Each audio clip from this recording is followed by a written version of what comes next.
তখন আমি নিলয়কে বলতে লাগলাম কি হয়েছিল আমার সাথে সেই ৮ বছর আগে। আমি নিলয়কে সব ঘটনাগুলো বললাম। আমার ঘটনা শুনে নিলয় বলল, ছি, তোর ভাবি তোর সাথে এমন কাজটা করছে, ও কাজটা কিন্তু ঠিক করে নাই। আমি কালকেই তোর বাসায় গিয়ে তোদের পরিবারের সবাইকে সব সত্যি কথা বলে আসব। সাথে সাথে নিলয়কে বাধা দিয়ে বললাম, আমার জীবন থাকতে তুই কখনো এসব কথা তাদেরকে বলবি না। নিলয় কিছুটা অবাক হয়ে বলল, কিন্তু কেন? আমি বললাম, তাদেরকে এখন কোনো কথা বলে লাভ হবে না। তাদের ছাড়াই আমি চলতে শিখে গেছি, নিজের পায়ে দাঁড়িয়েছি, এখন তাদের কোনো দরকার নেই। নিলয় বলল, তুই কি সবকিছু ভেবে বলতেছিস? আমি বললাম, হ্যাঁ। নিলয় বলল, কোনোদিন না কোনোদিন তাদেরকে তো ক্ষমা করতে হবে, তুই তখন কি করবি? এবার আমি কিছুটা বিরক্ত ভাব নিয়ে বললাম, আমার কাছে তাদের কোনো ক্ষমা নেই, তাদেরকে তাদের মতো থাকতে দে, আমাকে আমার মতো।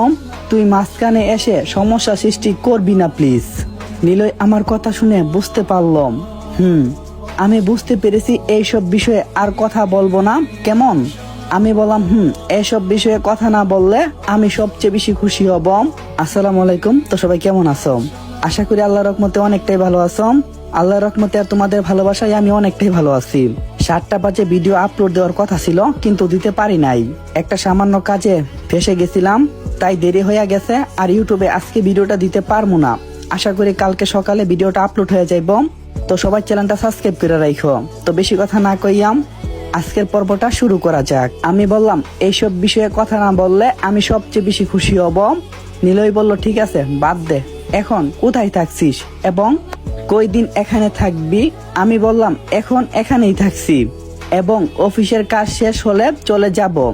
নিলয় বলল, তাহলে চল আমাদের বাসায় যাওয়া যাক। আমি বললাম, না, এখন কারো বাসায় যাব না, বাসায় গিয়ে ঘুমাবো। অনেকটা রাস্তা হেঁটে এসেছি, তাই ভালো লাগছে না। নিলয় বলল, ও, এখন বাসায় চলে যাবি নাকি? আমি বললাম, হ্যাঁ, বাসায় যাব। তুই কোথায় যাবি? নিলয় বলল, আমিও বাসাতেই যাব।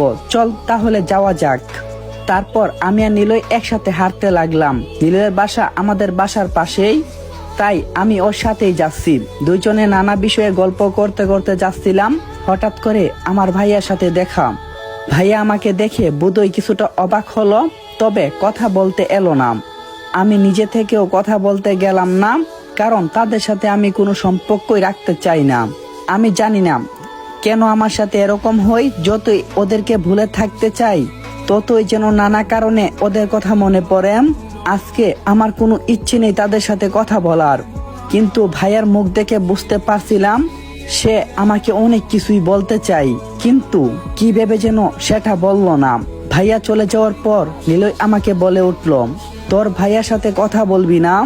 আমি বললাম, তোকে তো বললাম ওদের সাথে আমি কথা বলতে চাই না, তাহলে কেন ওদের কথা বারবার আমাকে বলছিস?